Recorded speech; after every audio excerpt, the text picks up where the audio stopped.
Welcome to the Deep Dive, your shortcut to being genuinely well-informed, where we unpack complex ideas with surprising facts and just enough humor to keep you hooked. Hopefully just enough. Exactly. Today we're tackling something that sounds, well, pretty dense. Form 1120, the U.S. corporate income tax return. Yeah, it doesn't exactly scream page-turner, does it? Not quite, but trust me, understanding this form isn't just about ticking a compliance box. It's actually about unlocking some significant financial efficiencies, finding totally legitimate ways to save on taxes, and, maybe more importantly, sidestepping those really frustrating and often expensive pitfalls. That's the key. Think of it like your corporation's tax blueprint for, smarter financial moves. That's a great way to put it. Our mission today in this deep dive is really to guide you through the official IRS instructions for Form 1120. The source material itself. Exactly. We're not just going to, tell you which box to check. Our real aim is to demystify this essential corporate tax form. We want to focus especially on those nuanced deductions and credits that can genuinely lead to substantial tax savings for your corporation. Right. The real value. Precisely. We'll look at the how-to, sure, but maybe more critically, the strategic why it matters for your business's bottom line. Okay, let's unpack this then. Before we really dive into the nitty-gritty, the numbers, the potential savings, what exactly is Form 1120? And who needs to be paying close attention here? Because it feels like the definition of corporation for tax stuff isn't always straightforward. You've hit on a crucial point right out of the gate. At its core, Form 1120, the U.S. corporation income tax return, is the main document any corporation uses to report its income, gains, losses, deductions, and credits. Everything financial, basically. Pretty much. Ultimately, it's how they calculate and declare their federal income tax liability to the IRS. You can think of it as your corporation's big annual financial statement just for tax purposes. So who are the primary filers? Are we talking every single business that just, calls itself a corporation, or are there nuances? Good question. Not necessarily every single one, but it's a very broad category. The most straightforward answer is that all domestic corporations, so those incorporated here in the U.S., even if they're, say, in bankruptcy proceedings, they generally have to file Form 1120. Okay. Domestic core. Right. The main exception would be corporations that are specifically exempt under Section 501 of the tax code. Think certain nonprofits, charities, that kind of thing.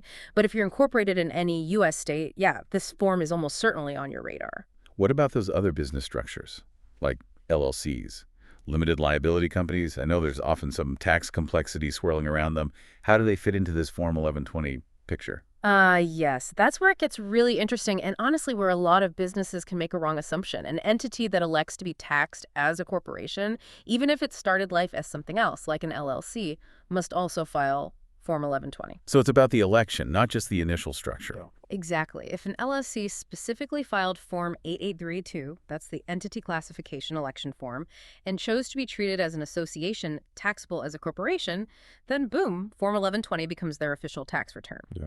And this is critical because, by default, a multi-owner LLC is usually treated as a partnership for federal tax purposes. They Sure. file Form 1065. A partnership return. And a single-member LLC is typically what's called a disregarded entity. Its income and deductions just flow onto the owner's personal tax return. So for an LLC, the absolute key is that specific election on Form 8832. If they haven't made that choice, they're likely not filing an 1120. That distinction around LLCs electing corporate status is huge. Definitely something to flag. Are there other, maybe less common scenarios where Form 1120 is required? Things that might surprise some people listening. Yeah, there are a few specific situations. For example, corporations primarily involved in farming activities. They also use Form 1120, unless, that is, they happen to be a special kind of cooperative, a Subchapter T cooperative, which has its own separate return. Farming core, okay. Anything else more niche? Well, there's something pretty specialized. If a corporation has an ownership interest in what's called a financial asset securitization investment trust, or a FAST, these are quite rare now, dealing mostly with securitized loans and mortgages. Okay. Probably not relevant for most. Probably not. But if it does apply, there are unique kind of complex rules, and they have to report all that FAST-related income, gains, deductions, everything on their Form 1120. But again, for the vast majority listening, that won't be a concern. Gotcha. What about foreign ownership? I feel like I've heard there are specific rules even for U.S. entities when there's foreign involvement. Absolutely. And this is a really significant compliance point. A heads up for anyone in this situation. If a foreign person could be a foreign company, an individual, whatever wholly owns a domestic disregarded entity, like a single-member LLC owned by a foreign parent, Okay.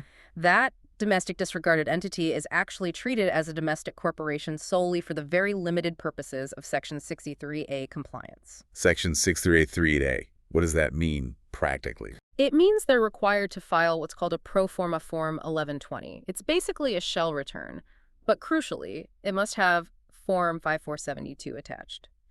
Form 5472 is specifically for reporting transactions between that U.S. entity and its foreign owner or related parties. Ah, so it's about information reporting, tracking the money flow. Exactly. It's purely for information reporting. It doesn't automatically mean they owe U.S. income tax on that entity's operations, but failing to file these forms can lead to really substantial penalties, like tens of thousands of dollars. It's the IRS's way of getting transparency into these international structures. Okay, that sounds like a very specific but definitely high-stakes reporting rule. Good to know.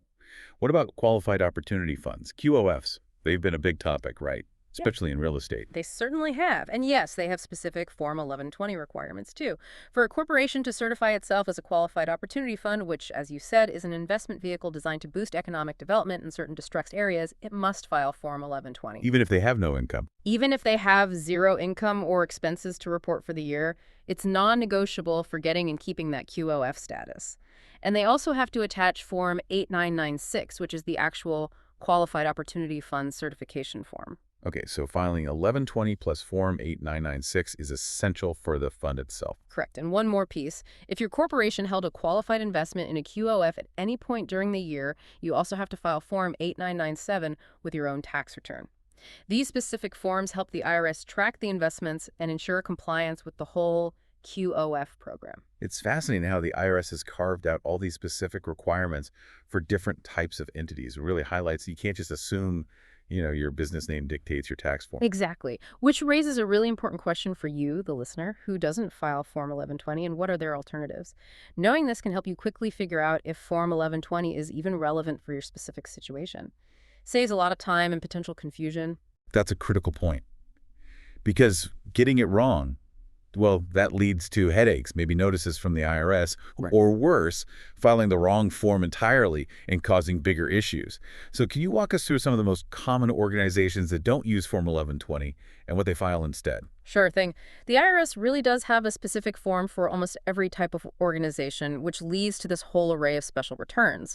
For example, tax-exempt organizations, your typical charities or nonprofits, they don't use Form 1120 for their main exempt activities. Right, they file Form 990 usually. Exactly. But if they have what's called unrelated business income, so income from a trade or business that's not substantially related to their exempt purpose, that income gets reported on Form 990T. Okay, 990T for unrelated business income. What else? Certain religious or apostolic organizations that are exempt under a specific section, 501D, actually file Form 1065, just like a partnership does. Interesting. So they file a partnership return. Yeah. And as we just discussed, LLCs that are treated as partnerships for federal tax purposes, the default for multi-member LLCs, they also file Form 1065. So again, even if it says LLC on the tin, its federal tax classification is what truly dictates the form. Right, so it's all about how the IRS classifies the entity, not just its legal name. What about more specialized businesses like cooperatives or certain investment vehicles? Exactly. For cooperative associations, especially farming co-ops, they fall under a specific part of the tax code, subchapter T, and they file Form 1120C. 1120C for co-ops. Got it. Then you get into really specialized investment structures. Yeah. Real estate mortgage investment conduits, or REMICs. These are vehicles holding mortgages. They have their own specific return. Not Form 1120. Nope. Then there are other specialized corporations. Property and casualty insurance companies file Form 1120PC. Political organizations, for their income tax stuff, use Form 1120PUL. For real estate investment trusts, or REITs companies owning or financing income-producing real estate, it's Form 1120 REITs.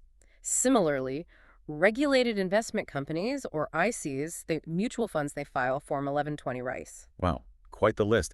And what about the very common S corporations? I know they're fundamentally different from a regular C corporation tax-wise. Absolutely. S corporations are a big one. They've made an election usually using Form 2553 to pass their income, losses, deductions, and credits through directly to their shareholders.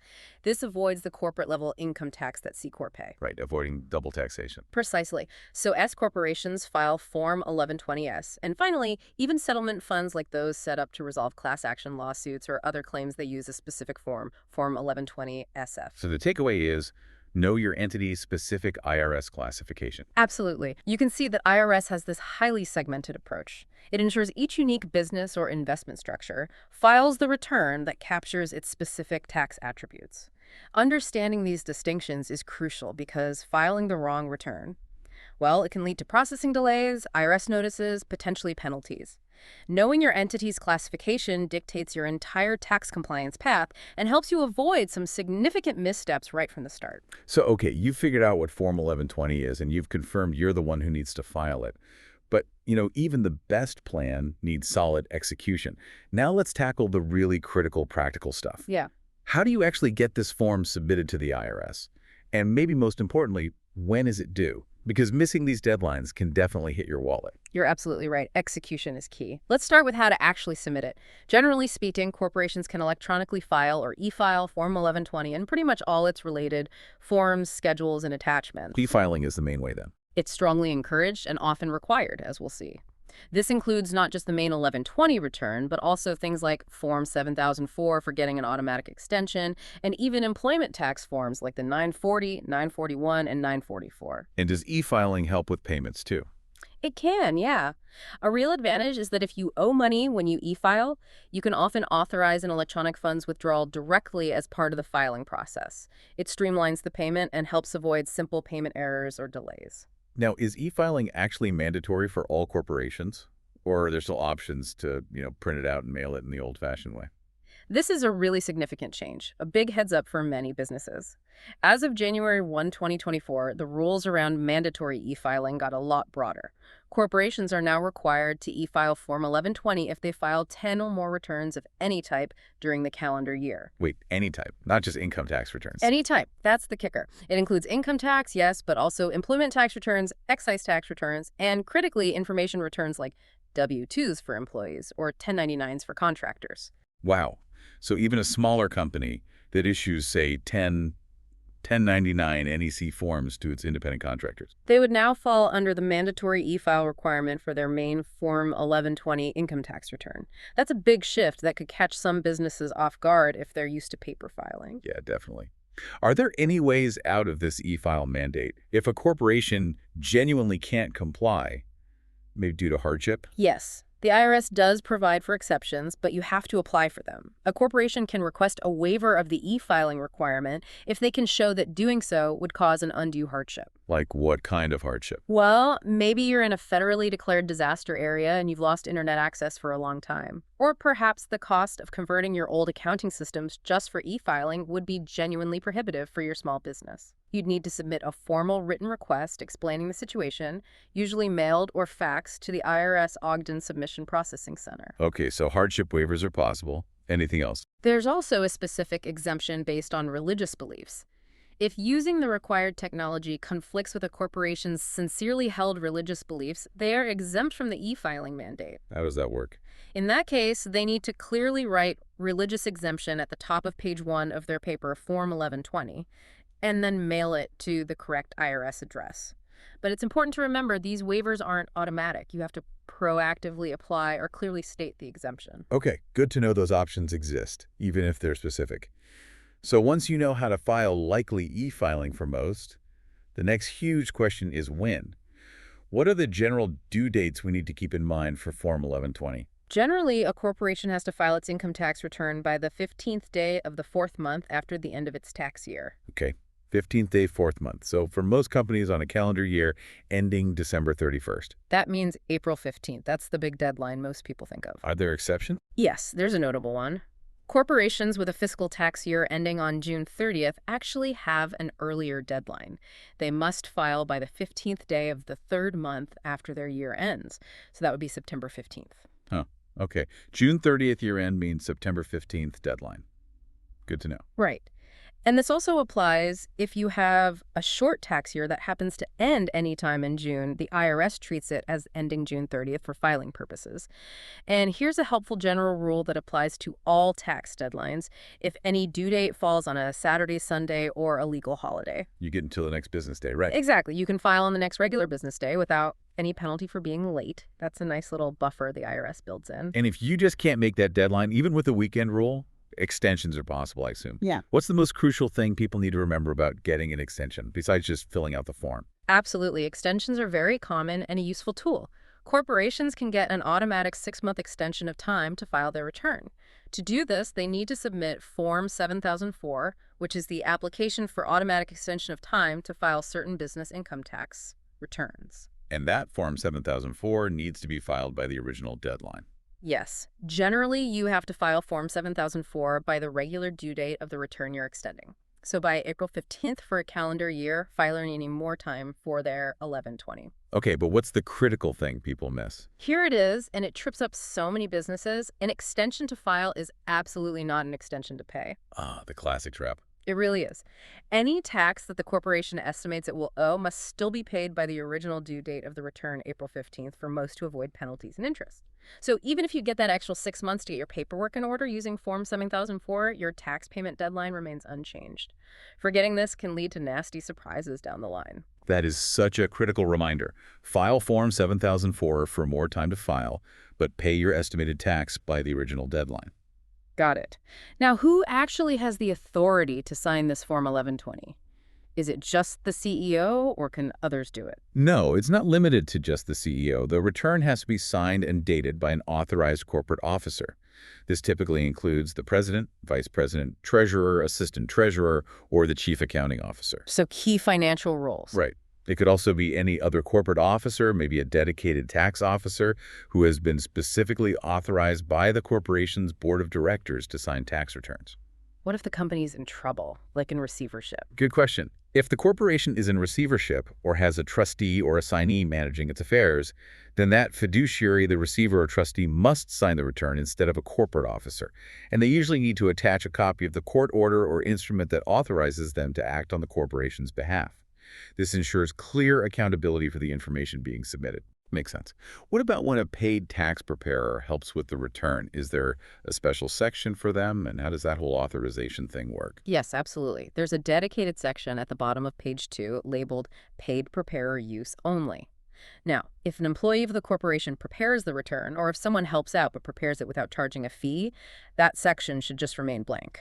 Okay, only for paid external preparers. Correct. If you pay someone to prepare your Form 1120, that individual preparer must sign the return in that section, date it, and include their preparer tax identification number, or PTIN. They also need to give you, the corporation, a copy of the completed return for your records. Can they use like a stamp or software signature? Yes, the IRS allows that for efficiency. A paid preparer can sign original or amended returns using a rubber stamp, a mechanical device, or even an approved computer software program, as long as they're the one who physically applies the stamp or uses the software. Okay. And there's that box the corporation can check to let the IRS talk to the preparer, right? What exactly does checking that yes box authorize the preparer to do? And maybe more importantly, what doesn't it authorize? Right, that's the third-party designee box. It's a really useful feature for streamlining basic communication, especially during initial processing.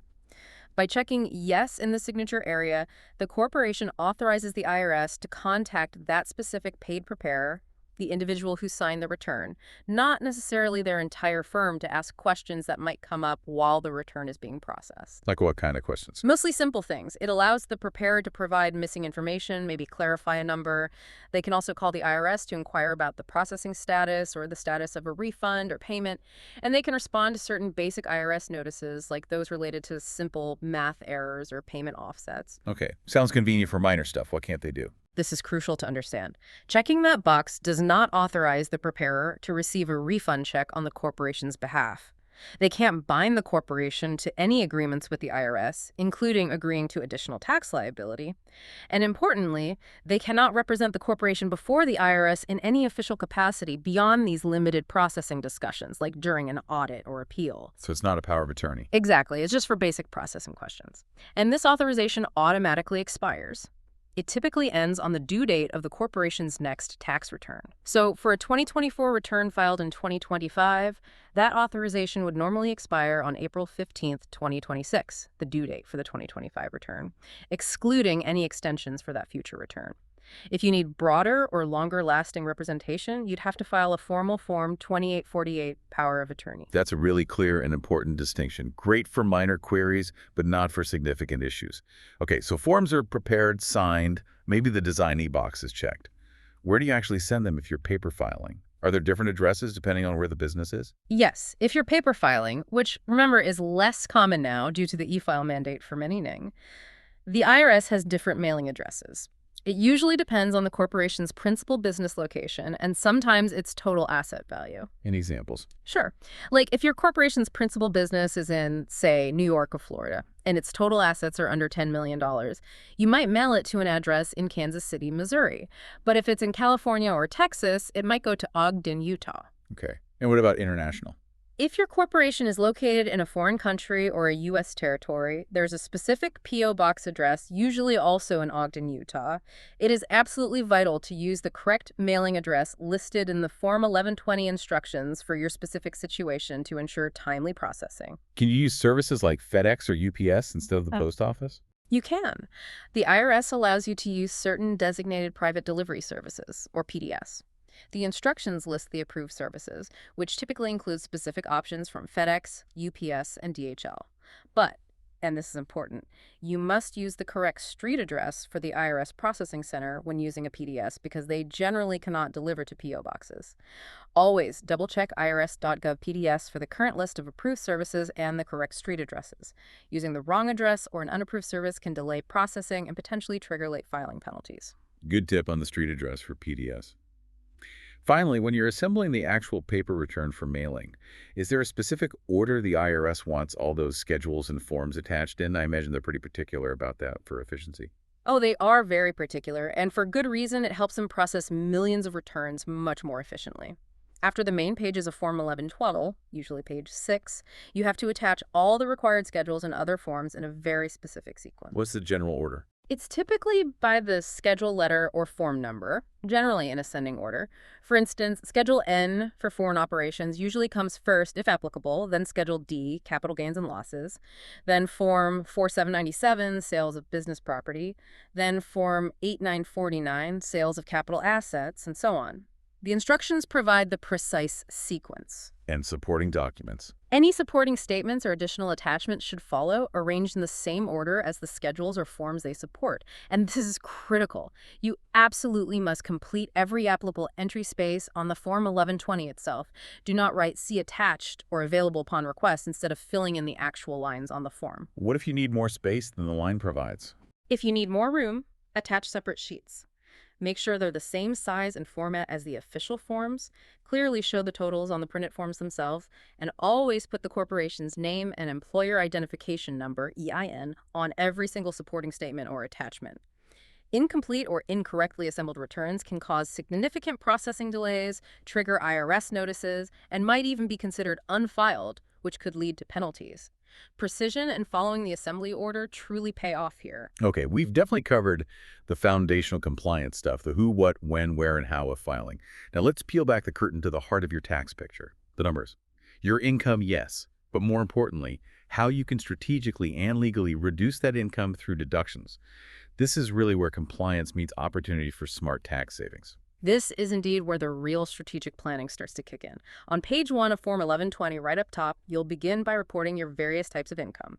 Line 4, for instance, is specifically for dividends and inclusions. This number comes directly from Schedule C. Schedule C dividends. That sounds important. It's huge. We'll definitely circle back and dive much deeper into Schedule C later because it's a major area for potential corporate tax savings, particularly around avoiding multiple layers of taxation on dividends moving between corporations. Okay, flag Schedule C for later. What's next on income?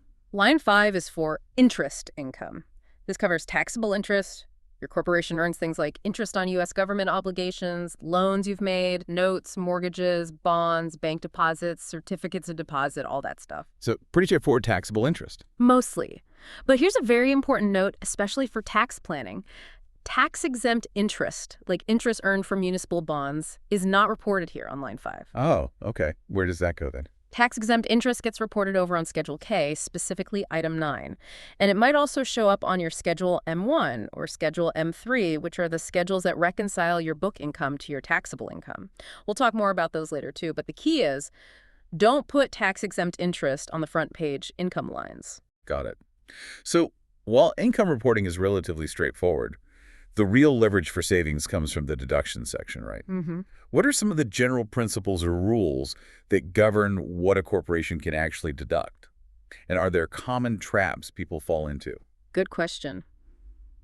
Before diving into specific deductions, there are a few overarching rules to keep in mind. First, there are the Uniform Capitalization Rules, often called UNICAP rules, under Section 263A. UNCAP sounds complicated. It can be. Basically, these rules generally require you to capitalize certain direct and indirect costs associated with producing property or acquiring property for resale rather than expensing them immediately. Think about inventory costs, for example. Instead of deducting all the costs of making a product right away, some of those costs get added to the inventory's value on your balance sheet and are only deducted later, usually when the inventory is sold through cost of goods sold. So it affects the timing of the deduction. Exactly. It matches the expense with the revenue it generates. You'd look at Publication 538 for the nitty-gritty details, but the main point is, not every business cost is immediately deductible in the year you incur it. Certain costs have to be capitalized first. Okay. What's another general principle? Another important area involves transactions between related taxpayers. This is covered by Section 267. If your corporation uses the accrual method of accounting, meaning you recognize income when earned and expenses when incurred, regardless of cash flow, Right, the standard for most larger corps. and you owe business expenses or interest to a related party who uses the cash method, recognizing income only when received, you generally cannot deduct that expense until the year the related party actually includes the payment in their income. So it prevents one side from taking a deduction while the other side delays reporting income. Precisely. It prevents that kind of timing mismatch or tax game between related entities or individuals. The deduction is deferred until the income is recognized by the related cash basis recipient. Makes sense. Any other big limitations? You mentioned interest earlier. Yes, a very significant one these days is the limitation on business interest expense under Section 163J. This rule puts a cap on how much net business interest expense a corporation can deduct each year. How does the cap work? Generally, the deduction is limited to the sum of 1, your business interest income for the year, 2, 30% of your adjusted taxable income, or ATI, which is roughly akin to EBITDA for many businesses, but calculated under specific tax rules. And 3, your floor plan financing interest expense, if you happen to be, say, a vehicle dealer. So interest deductions are tied to your actual business income and activity. Exactly. The idea is to limit the ability of companies, especially highly leveraged ones, to significantly reduce their taxable income purely through large interest deductions that might exceed their operating income. If this limitation applies to you, you'll need to file Form 8990 to calculate the deductible amount and any interest expense that gets carried forward to future years. Okay, 30% of ATI is a key number there. Any other broad limitations? Just quickly, Section 291 imposes some specific limitations, primarily on C corporations, for certain deductions that get preferential treatment otherwise. For example, it might require a reduction in the deductible amount for things like depletion of iron ore and coal, or intangible drilling costs for integrated oil companies, or certain deductions related to pollution control facilities. These are fairly niche but important for corporations in specific industries. Okay, those are the general guardrails. Now let's get into the specifics. Where are some of the best opportunities for corporations to actively reduce their taxable income? What deductions should our listeners really pay attention to for potential savings? Okay, let's jump into some key areas where understanding the rules and being precise can really lead to significant tax efficiencies and savings. One great opportunity, especially for new businesses or those undergoing significant restructuring or expansion, is the election to deduct business startup and organizational costs. These are covered by Sections 195 and 248 of the Code. Startup costs. How does that work for deductions? Well, instead of having to capitalize all those initial costs, you can elect to deduct a certain amount immediately. Currently, you can deduct up to $5,000 of business startup costs and up to $5,000 of organizational costs in the tax year the business begins. So potentially $10,000 right off the bat. Potentially, yes. However, there's a catch. Each $5,000 limit is reduced, dollar for dollar, by the amount your total costs in that category exceed $50,000. So if you spend $52,000 on startup costs, your immediate deduction limit drops from $5,000 to $3,000. Okay, a phase out for larger initial costs. What happens to the cost you can't deduct immediately? Any remaining startup or organizational costs the amount over the $5,000 or reduced limit are then amortized, meaning deducted gradually over a period of 180 months, starting with the month the active trade or business begins. How do you make this election? Is it automatic? No, and this is crucial for getting the savings. You have to affirmatively make the election to deduct and amortize these costs. You do this by claiming the deduction on your income tax return for the year the business begins, filed by the due date, including extensions. You should also attach a statement detailing the costs. What if you miss making the election on the initial return? There's a little bit of a safety net. You might be able to make the election on an amended return filed within 6 months of the original due date, excluding extensions, but it's best to get it right the first time. Taking this immediate deduction provides a direct boost to your cash flow in that critical first year, rather than slowly recovering the costs over 15 years. But be aware, once you make this election, it's generally irrevocable. That's a fantastic initial saving strategy, especially for new ventures. What about more day-to-day operational expenses that every single business incurs? Right. Let's talk ongoing expenses. Repair and maintenance expenses are a big category. Generally, you can deduct the costs of routine repairs and maintenance on your business property if they don't materially add to the value of the property, substantially prolong its useful life, or adapt it to a new use. Think painting, fixing leaks, routine upkeep. What if a repair does improve the property significantly? Then it likely needs to be capitalized and depreciated over time rather than deducted immediately. However, corporations also have the option under certain regulations, the tangible property regulations, to elect to capitalize certain repair and maintenance costs, even if they might otherwise be deductible, perhaps to align their tax treatment with their book accounting. Interesting. Okay, what about bad debts? When customers just don't pay? Bad debts are another common deduction. You can generally deduct a business bad debt, either wholly or in part, in the year it becomes worthless. You need to be able to show that the debt is genuinely uncollectible. Is there a catch here? Yes, a key one, especially for businesses using the cash method of accounting. If you're a cash method taxpayer, you generally cannot claim a bad debt deduction for an amount owed to you unless you previously included that amount in your income. So if a customer never paid you for services rendered and you never recorded that income because you're on the cash basis, you can't then deduct it as a bad debt. You haven't lost anything you previously recognized as income. Accrual basis taxpayers, however, would typically have already included the amount in income when they earned it, so they can generally take the deduction when the debt becomes worthless. That's a critical distinction between cash and accrual for bad debts. Now, depreciation is always a huge one, especially for businesses with lots of equipment or property. How does that impact tax savings? And what's this Section 179 thing I always hear about? Right. Depreciation and Section 179 expense are absolutely vital tools for tax savings, especially for businesses investing in tangible assets like machinery, equipment, furniture, computers, even vehicles. You'll use Form 4562 to calculate and claim these. Depreciation generally allows you to deduct the cost of an asset gradually over its expected useful life. Standard depreciation, deducting a bit each year. Exactly. But when you're talking about capital expenditures, you shouldn't just think about standard depreciation. You absolutely need to consider Section 179. This isn't just a slow deduction. It's a powerful accelerator for immediate tax savings. Accelerator? How so? Section 179 allows you to elect to treat the cost of certain qualifying property, typically tangible personal property like equipment or machinery, and even certain improvements to non-residential real property as an expense rather than a capital expenditure.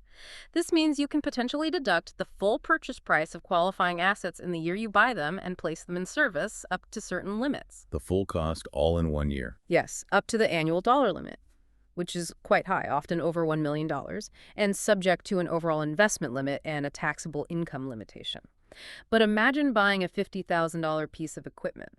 Instead of depreciating it over, say, 5 or 7 years, Section 179 might let you deduct the entire $50,000 this year. Wow, that's a huge upfront saving. It's massive for cash flow. There are also limits on Section 179 for vehicles. For example, for an SUV or van placed in service in 2024, the Section 179 limit might be capped at a specific amount, like $62,000, if certain conditions are met for heavy vehicles.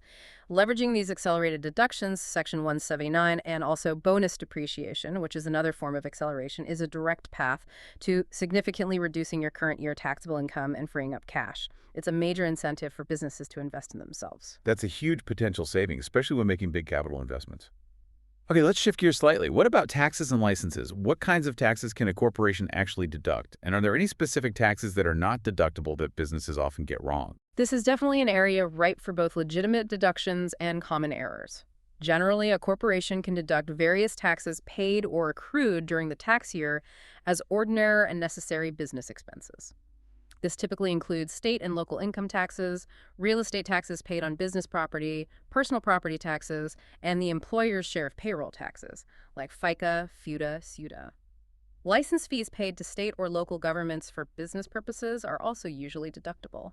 Okay, state and local income, property, payroll taxes. What's on the non-deductible list? This seems important. Very important, because deducting these can lead to adjustments and potentially penalties. You absolutely cannot deduct federal income taxes. That's fundamental. Right, can't deduct the tax you're calculating the tax on. Exactly. You also generally cannot deduct foreign income taxes or U.S. territory income taxes if you choose to claim the foreign tax credit for those taxes. That would be double dipping, getting both a credit and a deduction for the same tax. You usually have to choose one or the other. Okay. Federal income tax out, foreign tax if credited out. What else? Taxes not actually imposed on the corporation are not deductible by the corporation. Also, critically, taxes paid in connection with acquiring or disposing of property are generally not deducted. For example, if you pay sales tax when you buy a piece of equipment, that sales tax is added to the cost basis of the equipment and depreciated. It's not deducted separately. Similarly, transfer taxes paid when selling property usually reduce the amount realized from the sale. So they affect the gain or loss but aren't a separate deduction. Correct. And another big one, taxes assessed for local benefits. These are things like special assessments by a city for improvements like sidewalks, paving, or sewer lines that tend to increase the value of the specific properties assessed. Because these are seen as increasing the property's value, they are treated as capital expenditures added to the property's basis, not deductible expenses. You might be able to deduct the portion attributable to maintenance or interest charges, but not the main assessment for the improvement itself. Understanding these non-deductible categories is crucial for accurate tax reporting and avoiding IRS adjustments. That's a great breakdown. Knowing what not to deduct is just as important. Okay, what about interest expense? We touched on the Section 163J limit, but what's the general rule and any other tricky areas? The general rule for interest expense under Section 163 is that interest paid or accrued on indebtedness for business purposes is usually deductible. However, as we discussed, that Section 163J limitation is a major factor now, potentially capping your deduction based on your income. Right, the 30% of ATI limit. Yes. Beyond that, there are other special rules to be aware of. For instance, there are specific rules dealing with interest related to certain below-market rate loans between related parties, where interest might be imputed. There are also complex rules around original issue discount, or OID, on debt instruments, which affects the timing and amount of interest deductions for bonds issued at a discount. And another area the IRS watches is interest related to debt used to finance life insurance policies. For policies issued after June 8, 1997, there are rules under Section 264 that often limit or disallow deductions for interest paid on loans secured by the cash value of those policies, especially for policies covering officers or employees.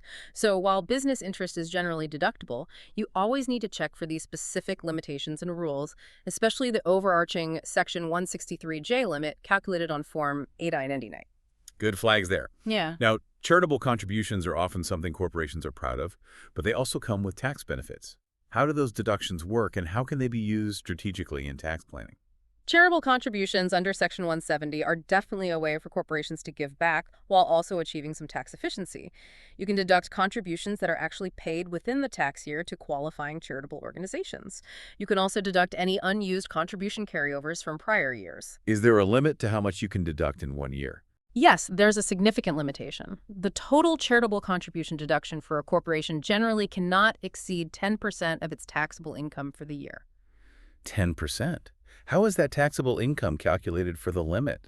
Importantly, that 10% limit is calculated without regard to the charitable contribution deduction itself. It's also calculated before taking any special deductions, like the dividends received deduction, which we'll get to, and before applying any net operating loss, NOL carrybacks or capital loss carrybacks to that year. So it's based on the corporation's operating profitability before these specific items. This limit ensures that charitable giving doesn't completely wipe out a corporation's tax liability. So what happens if a corporation is really generous and donates more than that 10% limit in a given year? Is that extra amount just lost as a deduction? That seems like it could discourage large donations. No, thankfully it's not lost. And this is a fantastic and often underutilized tax-saving mechanism. Any excess charitable contributions, the amount that goes over that 10% taxable income limit for the year, cannot be deducted in the current tax year, but it can be carried over and deducted in any of the next 5 succeeding tax years, subject to the 10% limit in those future years. A 5-year carryover. Okay, that's significant. It's incredibly significant. This 5-year carryover isn't just some minor IRS rule. It's a critical tool for strategic tax planning around philanthropy. It allows a corporation to make a substantial contribution in one year, perhaps when cash flow is strong, but smooth out the tax benefit over several years. You're effectively leveraging today's generosity for potentially up to half a decade of future tax relief. Think of it as a longer-term investment in both the community and your bottom line. That carryover makes a huge difference. Is there any flexibility for accrual method taxpayers around the timing of payment? Yes, there is. For corporations using the accrual method, there's an additional bit of flexibility. They can elect to treat a charitable contribution as paid in the current tax year if 2 conditions are met. First, the contribution must have been authorized by the corporation's board of directors during that tax year. And second, the contribution must actually be paid by the 15th day of the 4th month after the close of that tax year, essentially, by the original due date of the tax return before extensions. So they can authorize it by year end and pay it shortly after, but still get the deduction in the earlier year. Exactly. This can be very useful for year-end tax planning. If you know you want to make a contribution related to year one's results, the board can approve it in December of year one, you can make the payment in March of year two, and still elect to claim the deduction on your year one tax return. It provides valuable timing flexibility. That's a great planning tip. What about deductions related to employee benefits and retirement plans? Sure. For pension, profit sharing, etc. plans, corporations can generally deduct contributions they make to qualified retirement plans for their employees, like 401ks or defined benefit plans, up to certain statutory limits. These deductions are a major way businesses incentivize and reward employees while also getting a tax benefit. Are there other filing requirements related to these plans? Yes, and this is important. Employers who maintain these types of qualified plans generally have separate annual filing requirements for forms in the Form 5500 series, like 5500, 5500SF, or 5500EZ. These forms report information about the plan's finances and operations. Critically, these forms usually must be filed even if the employer doesn't claim a deduction for contributions in the current year. There can be significant penalties for failing to file these informational returns on time, so compliance here is essential beyond just the deduction itself. Okay, separate 5500 filings are key for plan compliance. What about other non-retirement employee benefit programs? Right. Corporations can also deduct contributions made to other types of employee benefit programs that aren't part of a formal pension or profit-sharing plan, provided they represent ordinary and necessary business expenses. This would typically include things like employer contributions towards employee health insurance premiums, life insurance provided as a benefit, disability insurance, and other health and welfare programs. These are reported here if not deducted elsewhere on the return. And you mentioned energy efficiency earlier. Is there a specific deduction related to making commercial buildings more energy efficient? Yes, absolutely. If your corporation invests in making its commercial buildings more energy efficient, you might qualify for the energy efficient commercial buildings deduction under Section 17090D. This is specifically designed to incentivize businesses to install systems like efficient interior lighting, HVAC, heating, ventilation, and air conditioning, or building envelope components that significantly reduce energy consumption compared to certain standards. How do you claim that? You'd need to get the property certified by a qualified individual, and then you claim the deduction, often by attaching Form 7205, Energy Efficient Commercial Buildings Deduction, to your return. This can provide a pretty significant per square foot deduction for qualifying projects, offering a direct tax benefit for going green in your facilities. Good incentive there. Yeah. Now, line 26 on Form 1120 is just called Other Deductions. This sounds like a catch-all category. What kind of expenses typically land here, and are there any surprising items or common pitfalls we should be aware of in this other bucket? Line 26 is indeed a bit of a mixed bag, but it's essential for capturing various legitimate business expenses that don't have their own dedicated line elsewhere on the form. Common items you'd include here are things like general business insurance premiums, liability, property, etc., legal and professional fees paid to accountants, lawyers, or consultants, the cost of office supplies actually used and consumed during the year, and utility expenses, electricity, gas, water, if not included in cost of goods sold. Okay, standard operating costs. Any less common things? Sure. It could also include things like ordinary losses flowing through from partnership trade or business activities. If your corporation is a partner in a partnership, you'd report your share of its ordinary loss here, and you typically need to attach a statement identifying the partnership and the loss amount. Another example might be certain specific dividends paid in cash on stock held by an employee stock ownership plan, or ESOP, but only if several strict conditions are met to ensure the dividends primarily benefit the plan participants. This sounds like a place where careful record keeping is key, especially when it comes to things like travel, meals, and entertainment expenses. These seem notorious for causing confusion and potential disallowances. What are the crucial rules here to avoid deductions being denied? Those disallowed deductions can really sneak up on you. You are absolutely right. This is a very common area for errors, IRS scrutiny, and disallowed deductions. It's vital to get the rules straight here. Let's start with travel. Generally, you cannot deduct the travel expenses, airfare, lodging, meals for any individual accompanying a corporate officer or employee on business travel unless that accompanying individual meets three tests. 1, they must also be an employee of the corporation. 2, their travel must be for a bona fide business purpose of the corporation. And 3, their expenses would otherwise be deductible by them if they had paid them. So, taking your spouse along just because, probably not deductible for the spouse's costs. Almost certainly not, unless the spouse is also an employee and has a genuine independent business reason for being on that specific trip. Right. This is a frequent point of confusion and often leads to disallowed deductions upon audit. Okay, what about meals? Yeah. Business lunches, dinners with clients? The rules for business meals changed significantly a few years ago.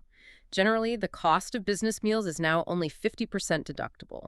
To get even that 50% deduction, the meal expense must be an ordinary and necessary business expense. It cannot be lavish or extravagant under the circumstances.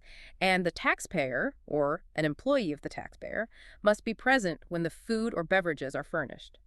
The meal also needs to be provided to a current or potential business customer, client, consultant, or a similar business contact. Only 50% deductible and the employee has to be there. What if meals are combined with entertainment? This is another critical point. Entertainment expenses themselves are now generally non-deductible. And if mean expenses are not stated separately from entertainment expenses on an invoice or receipt, for example, if a bill just says dinner and theater tickets with a single price, then the entire cost, including the meal portion, is generally considered non-deductible entertainment. You need that clear separation. Wow. So separate checks or itemized receipts are key if you have a meal associated with entertainment.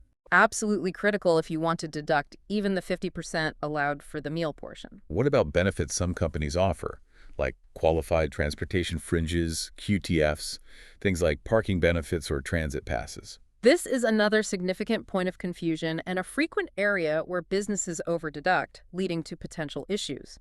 It's a major heads up. Generally, expenses paid or incurred by the employer for qualified transportation fringes provided to their employees are not deductible by the corporation. Wait, not deductible at all, even though they're a benefit to the employee? Correct. This includes things like providing commuter highway vehicle transportation, transit passes, or qualified parking benefits. While these can still be valuable, often tax-free benefits to the employee up to certain limits, the employer generally cannot deduct the cost of providing them.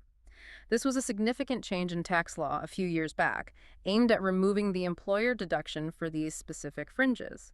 It's a crucial area where businesses can inadvertently claim deductions they're not entitled to. That's huge. Non-deductible QTF expenses for the employer. Okay. What about things like club memberships? Golf clubs, business clubs, that sort of thing? Another area with very strict rules and common mistakes. Let's talk membership dues. You can generally deduct dues paid to certain types of organizations if they relate to your business. This includes professional organizations like bar associations for lawyers, medical associations for doctors, civic or public service organizations like Rotary, Kiwanis, business leagues, trade associations, chambers of commerce, boards of trade, and real estate boards. These are seen as supporting your profession or industry. Okay, professional and trade groups are usually deductible. What's not? Here's the big however. No deduction is allowed for membership dues paid to any club organized for business, pleasure, recreation, or other social purpose. This specifically includes country clubs, golf and athletic clubs, airline clubs, hotel clubs, and general social clubs. Even if you use the golf club primarily for business entertainment. Even then, the dues themselves for membership in those types of social or recreational clubs are specifically disallowed as a deduction by Section 274 of the tax code. This is a very frequent area where deductions are disallowed by the IRS, so be extremely careful here. Don't deduct those country club dues. Wow, okay. No deduction for social or recreational club dues. What about the facilities themselves, like owning a company yacht or a hunting lodge used for entertainment? Similar story, generally even stricter. Expenses related to entertainment facilities, things like owning or maintaining a yacht, hunting lodge, fishing camp, swimming pool, tennis court, or bowling alley used for entertainment, amusement, or recreation are generally non-deductible. The IRS basically slammed the door shut years ago on deducting the costs associated with these types of luxury entertainment facilities. So meals 50% deductible if separate, entertainment non-deductible, club dues non-deductible, facilities non-deductible. Are there any exceptions where you can deduct otherwise non-deductible entertainment or meal costs? Yes, there is one important exception, primarily related to treating the cost as compensation. Otherwise, non-deductible expenses for entertainment, amusement, recreation, or related facilities can potentially be deducted by the corporation if these amounts are treated as compensation to the recipient employee and properly reported as wages on their Form W-2. Or, if paid to a non-employee, like an independent contractor, treated as compensation reported on a Form 1099 NEC. Ah, so if you tax the employee on the benefit, the company can deduct it. Essentially, yes. If the value of, say, personal use of a company car that might otherwise be non-deductible, or maybe those non-deductible entertainment tickets, is included in the employee's taxable income, then the corporation can generally deduct that corresponding amount as compensation expense. However, there are special rules that might limit this deduction if the recipient is a highly compensated employee or a specified individual, like certain officers, directors, or major owners, particularly for amounts over certain thresholds. But the general principle is treat it as taxable income to the individual and the company might get the deduction. That's a key workaround, treating it as compensation. Okay, shifting slightly. What about fines and penalties? If a corporation gets fined for violating a law, can they deduct that? I'd assume not, right? The government probably doesn't want to subsidize illegal activity through tax breaks. Your assumption is largely correct. Fines or similar penalties paid or incurred to, or at the direction of, a government or specified non-governmental entity for the violation of any law are generally non-deductible. Yeah. The principle is exactly as you stated. Public policy dictates that the government shouldn't effectively subsidize illegal or unlawful activities by allowing tax deductions for the penalties imposed. Are there any exceptions at all? There are very narrow, specific exceptions laid out in the law. For example, amounts that constitute restitution for damages caused by the violation, or amounts paid to remediate property damage, might be deductible if identified as such in the court order or settlement agreement. Amounts paid to come into compliance with the law might also be deductible. Payments resulting from court orders and lawsuits where no government entity is a party could potentially be deductible. And amounts paid that are really just for taxes due, like back interest on taxes, are generally deductible as taxes or interest, not disallowed as penalties. So unless it clearly fits one of those narrow exceptions and is documented that way. It's generally non-deductible. Also, any amounts paid to reimburse the government for its investigation or litigation costs related to the violation are specifically not eligible for these exceptions and remain non-deductible.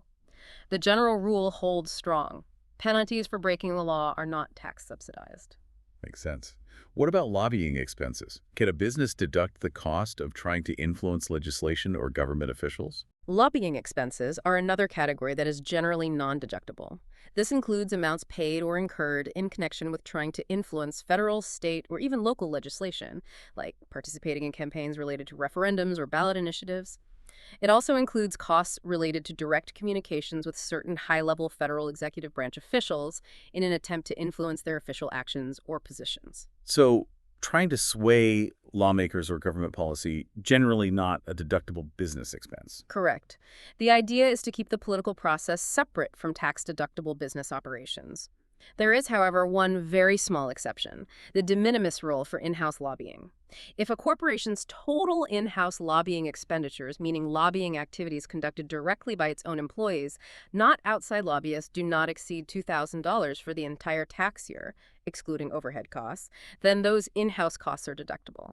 But anything over that $2,000 threshold or any payments to outside lobbyists falls under the general non-deductibility rule. Okay, a tiny exception for minor internal efforts. Good to know. Finally, before we move on from this deduction section, what happens if a corporation actually has a loss for the year? How does the net operating loss, NOL deduction, work? And what's the strategic choice involved there? Right.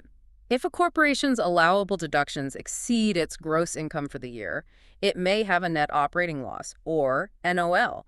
This NOL is a valuable tax attribute because it can generally be used to offset taxable income in other years, effectively smoothing out profitability fluctuations over time. So a loss this year can reduce taxes in another year. How does that work now? Haven't the rules changed? They have. For NOLs arising in tax years beginning after December 31st, 2017, there are a couple of key changes. First, these NOLs generally cannot be carried back to offset income in prior tax years, with very limited exceptions for certain farming losses and insurance companies. They can only be carried forward indefinitely to future tax years. Second, the amount of NOL deduction you can claim in any single future year is generally limited.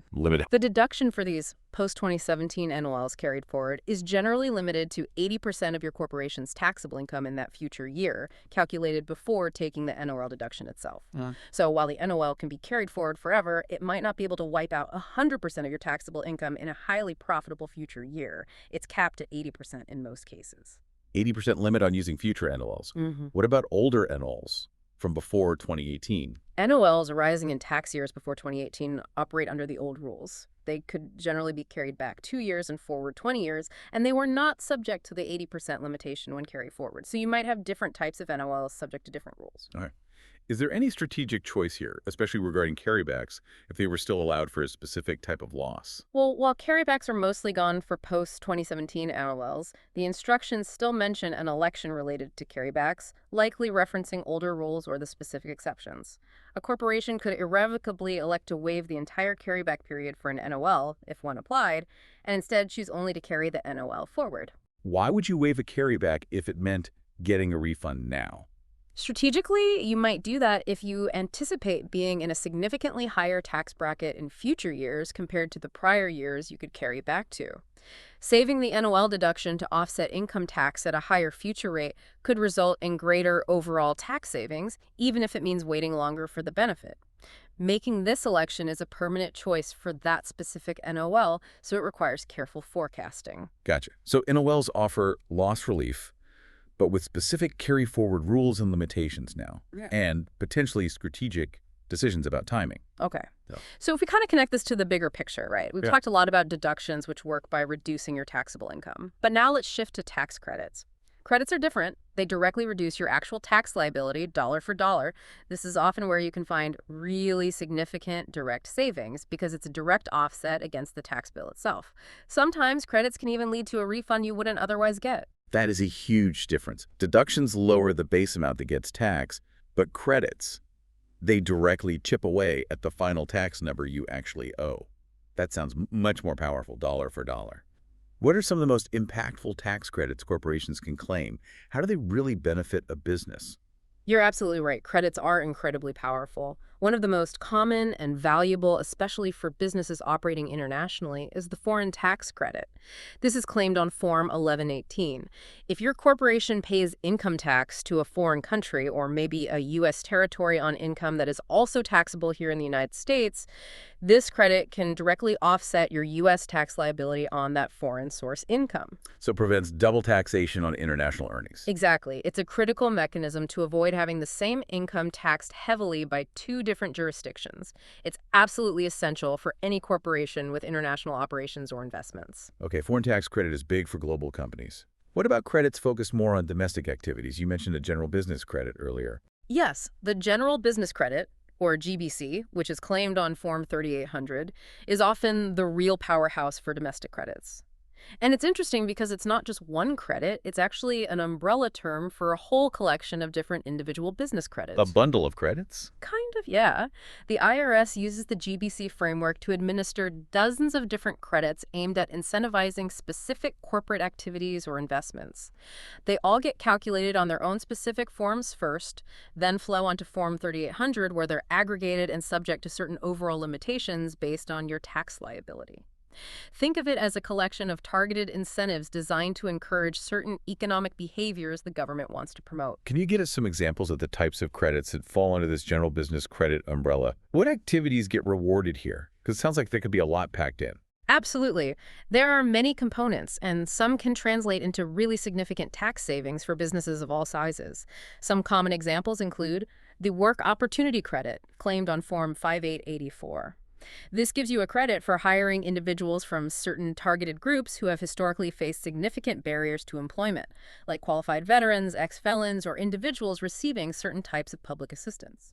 Get credit for hiring certain groups. Anyway. Then there's the Credit for Increasing Research Activities, Form 6765, often called the R&D tax credit.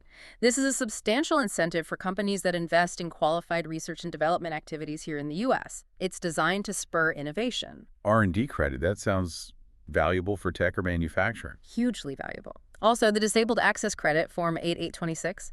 This helps eligible small businesses cover costs associated with making their facilities or services more accessible to people with disabilities, like installing ramps or accessible restrooms. Supporting accessibility. Good. Yeah. There's the Credit for Small Employer Health Insurance Premiums, Form 8941. This helps eligible small employers, generally those with fewer than 25 full-time equivalent employees, and paying average annual wages below a certain threshold, afford the cost of providing health insurance coverage to their employees. Help with healthcare costs for small biz. Exactly. And more recently, the Employer Credit for Paid Family and Medical Leave, Form 8994. This provides a credit to eligible employers who offer qualifying paid family and medical leave to their employees, meeting specific criteria regarding the amount of leave and pay. Incentivizing paid leave policies. Right. And remember, we talked about the Section 179D deduction for energy-efficient buildings? Well, Form 7205, which calculates that, also ties into the GBC mechanism. So these are just a few examples. The key is that these credits directly reduce your tax liability, making them incredibly valuable for enhancing your bottom line because they directly reward specific activities or investments the government wants to encourage. It pays to investigate which of these your corporation might qualify for. Definitely seems worth exploring that list. Are there any other significant standalone credits that aren't part of that big general business credit bundle? Yes. There are a few others claimed separately on Schedule J of Form 1120. One is the credit for prior year minimum tax, claimed using Form 8827. If your corporation paid alternative minimum tax, AMT, in a prior year, this credit might allow you to use those prior AMT payments to offset your regular income tax liability in the current year, effectively letting you recover some of that previous AMT paid. Okay, recovering past AMT. Right. And then there are bond credits, claimed using Form 8912. These apply if your corporation holds certain types of tax credit bonds, like clean renewable energy bonds or qualified zone academy bonds, though many of these programs are older. These bonds sometimes provide the holder with a tax credit directly instead of or in addition to traditional interest payments. These credits are distinct from the GBC and can further reduce your final tax due, although they are generally less common for most corporations today compared to the GBC components. Gotcha. So credits are a direct reduction in tax. Now, going back to Schedule J, where taxes are calculated. Besides the main income tax and credits, it also lists other taxes and interest on line 9. What kinds of additional taxes or interest charges might pop up there and increase a corporation's total liability? Right. Schedule J, line 9, is kind of a catch-all for various other taxes and interest amounts that might apply, increasing your total tax beyond just the basic 21% corporate income tax. These can include several things. For example, if you previously claimed certain tax credits, like the low-income housing credit or the investment credit, and you dispose of the related property prematurely or cease to qualify, you might have to recapture part of that credit as additional tax here. Recapture taxes. Okay. You might also owe look-back interest. This applies primarily if your corporation uses the percentage of completion method for accounting for long-term contracts, or maybe the income forecast method for depreciating certain property like films. If the actual total contract income or costs or projected income for depreciation end up being different from the estimates used in prior years, you might owe interest or receive interest on the difference in tax liability for those prior years. Interest due to changes in estimates on long projects. Exactly. There could also be interest on deferred tax attributable to certain installment obligations under Section 453A if the total face amount of those obligations exceeds $5 million. These are generally less common for the average corporation, but they are crucial if they apply, as they represent additional tax burdens that need to be calculated and paid. Okay. And line 11 on Schedule J mentions deferred taxes. What does that typically refer to? It sounds different from just paying later. Yeah. Deferred taxes listed here usually relate to very specific tax code provisions where the recognition or payment of a known tax liability is legally postponed until a future event occurs. It's not just delaying payment of current tax due, it's tax on income already recognized for some purpose but deferred for payment by law. Any examples? A couple of examples might include deferred tax liability related to undistributed earnings of a passive foreign investment company, or PFIC, for which a shareholder made a qualified electing fund, or QEF election, but elected to defer the tax payment until the earnings are actually distributed. Another example could be the deferred LIFO recapture tax. This can arise when a C corporation that used the LIFO, last in, first out inventory method, elects to become an S corporation. The tax on the built-in gain in its LIFO inventory, the LIFO recapture amount, has to be recognized, but the corporation can often elect to pay that tax over 4 annual installments. The unpaid installments would represent a deferred tax liability. So these items reflect specific tax liabilities that are recognized but deferred for payment due to particular rules or elections. Okay, those sounds quite specific.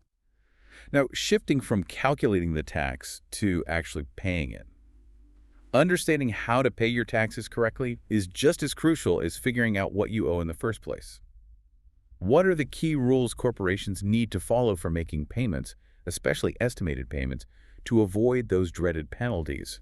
Because nobody wants those hidden costs eating into their profits. You're absolutely right. Avoiding penalties is a critical part of smart tax management and protecting your bottom line. The main way corporations pay their income tax throughout the year is through estimated tax payments. The general rule is, if your corporation expects its total income tax for the year, after subtracting any expected tax credits, to be $500 or more, it is required to make these installment payments during the year. $500 or more triggers the requirement. When are these estimated tax payments typically due for a standard calendar year corporation? For a corporation operating on a calendar year, the estimated tax installments are generally due 4 times a year, by the 15th day of the 4th, 6th, 9th, and 12th months of the tax year. So April 15th, June 15th, September 15th, and December 15th. Exactly. Those are the key dates to remember. And just like with the main filing deadline, if any of those dates happen to fall on a Saturday, Sunday, or a legal holiday, the installment payment is due on the next regular business day. How do corporations actually make these payments? Can they just mail a check? No, generally not anymore for corporations. They must use electronic funds transfer, EFT, to make all federal tax deposits, including estimated income tax, employment taxes, and excise taxes.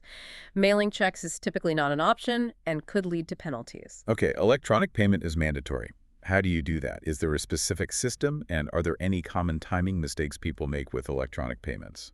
Yes, the primary system for making these electronic payments is the Electronic Federal Tax Payment System, or EFTPS. It's a free service provided by the U.S. Department of the Treasury. Corporations need to enroll in EFTPS first, which can be done online at eftps.gov or by calling their 800 number. Enrollment can take a little time, so definitely don't wait until the day before a payment is due to enroll. Good tip. Enroll early. What about the timing mistake? This is the classic gotcha for EFTPS, especially for busy businesses juggling deadlines. For an EFTPS deposit to be considered timely, you generally must schedule the payment no later than 8 p.m. Eastern Time, the day before the actual due date. The day before by 8 p.m. ET, not on the due date itself. Correct. If your payment is due on April 15th, You need to initiate that payment through EFTPS by 8 p.m. Eastern on April 14th. If you miss that cutoff, the payment won't process in time for the 15th. What if you miss the 8 p.m. deadline? Are you just stuck with the penalty?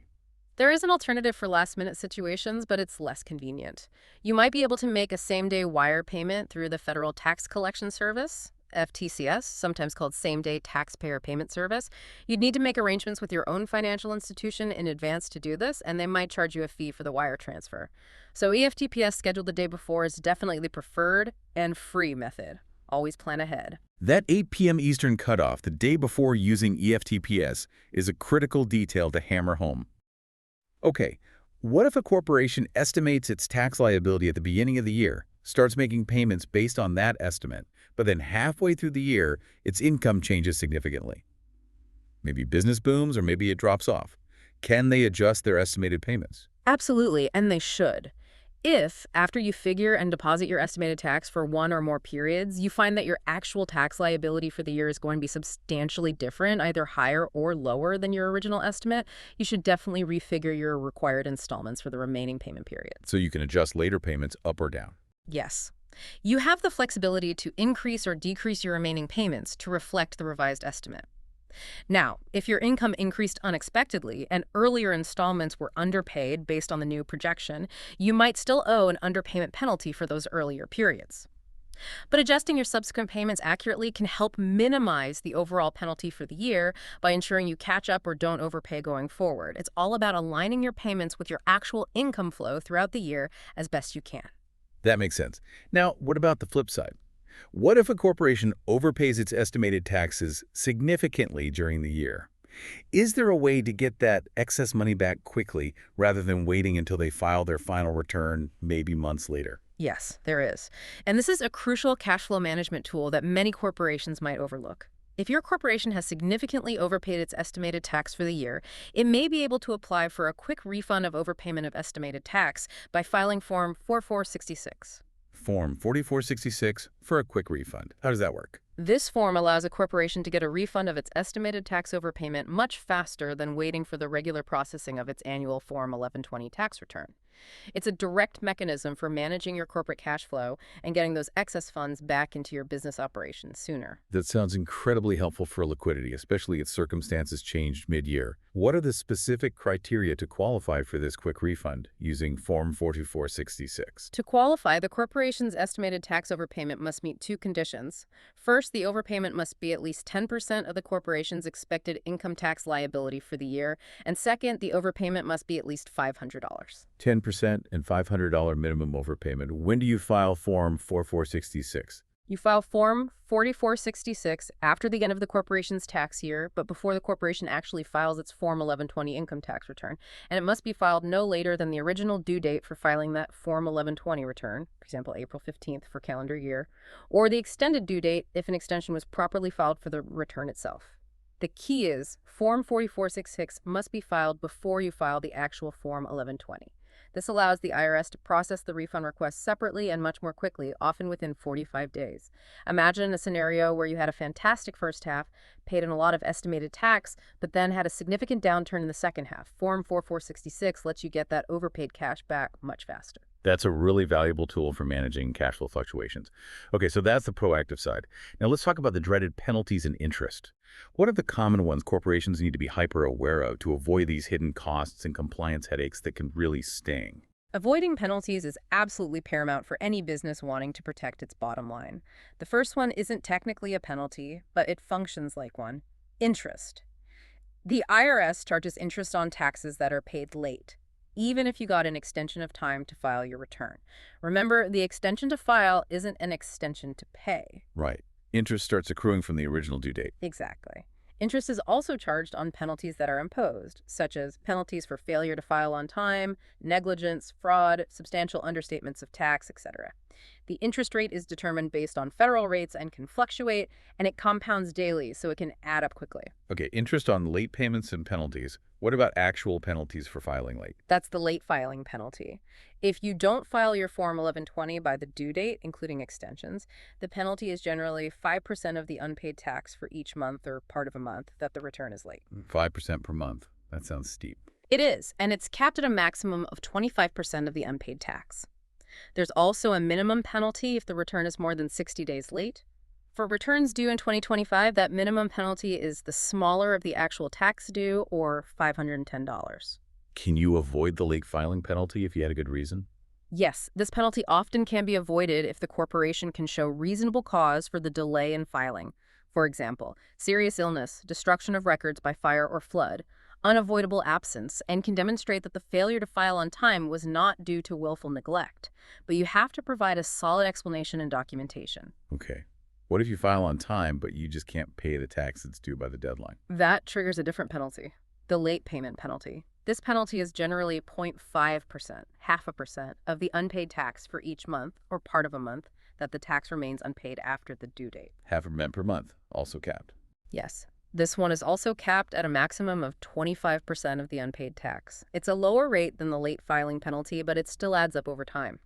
Note that if both the late filing and late payment penalties apply in the same month, the late filing penalty is actually reduced by the amount of the late payment penalty for that month, so the combined maximum penalty in any given month is usually 5%.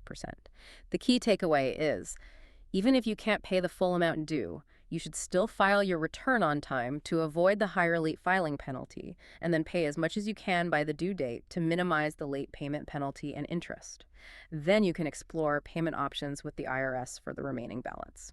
Good advice. File on time, even if you can't pay. Now, we talked about estimated taxes earlier.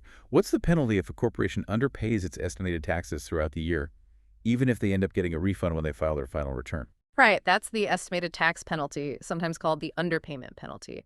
A corporation is generally subject to this penalty if its final tax liability shown on the return is $500 or more, and it didn't pay enough estimated tax on time throughout the year via its installments. How much is enough estimated tax to avoid the penalty? Generally, you avoid the penalty if your total estimated tax payments made on time equal at least the smaller of 1.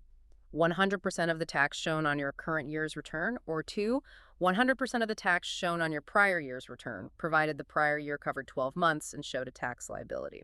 There are special rules for large corporations, those with $1 million or more of taxable income in any of the 3 preceding years.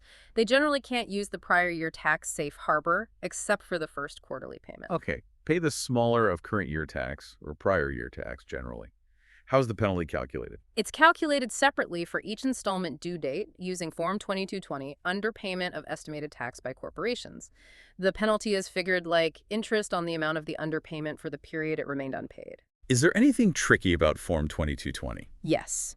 Here's a critical compliance pitfall to avoid, especially with the new Corporate Alternative Minimum Tax (CAMT) rules coming into play for some large corporations.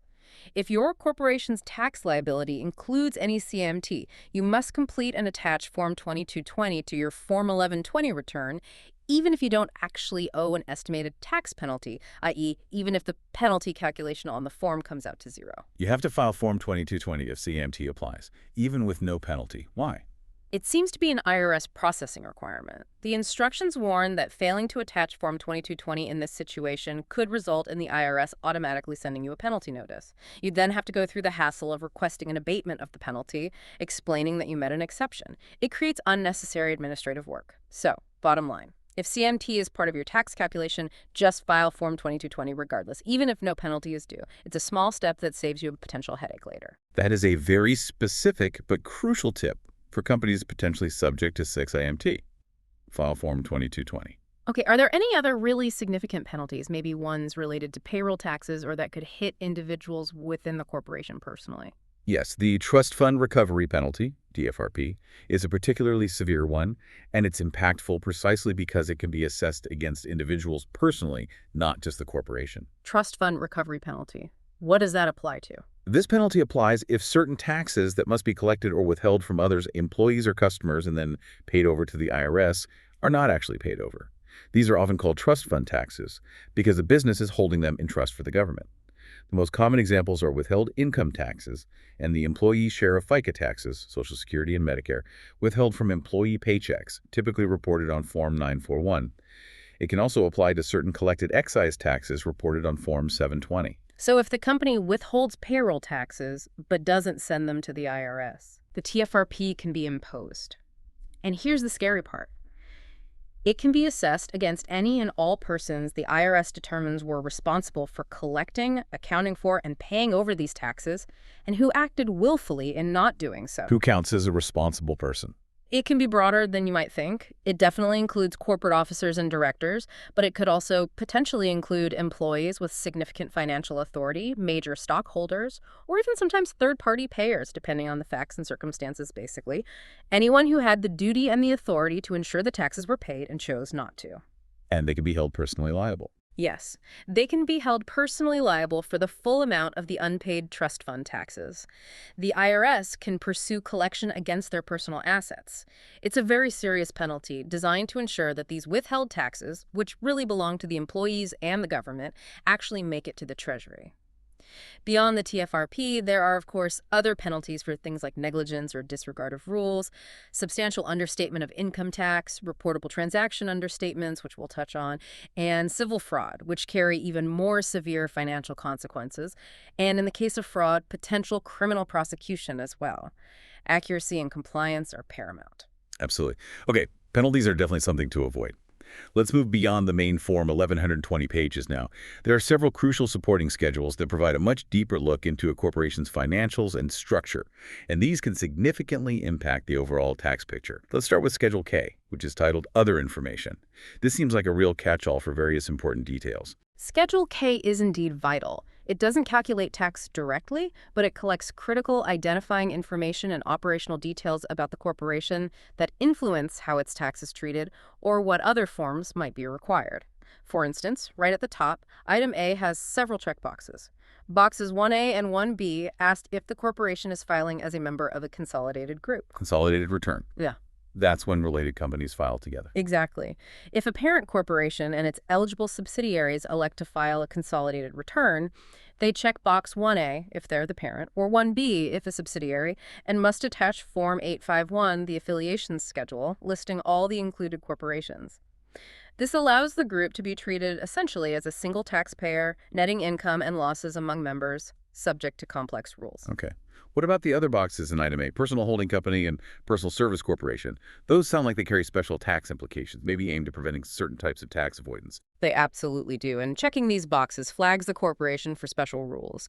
If the corporation meets the definition of a personal holding company, PHC, which generally means it's closely held, more than 50% owned by 5 or fewer individuals at any time during the last half of the year, and a significant portion, usually 60% or more, of its adjusted ordinary gross income comes from passive sources like dividends, interest, royalties, and certain rents, it must check Item A, Box 2. And what happens if you're a PHC? You then likely need to file Schedule PH, Form 1120, U.S. Personal Holding Company Tax. This schedule calculates an additional tax currently at the top individual rate on the corporation's undistributed personal holding company income. It's specifically designed to prevent individuals from avoiding higher personal income tax rates on investment income by simply parking those investments inside a closely held C corporation and not distributing their earnings. So a penalty tax for accumulating passive income in a closely held corp. Got it.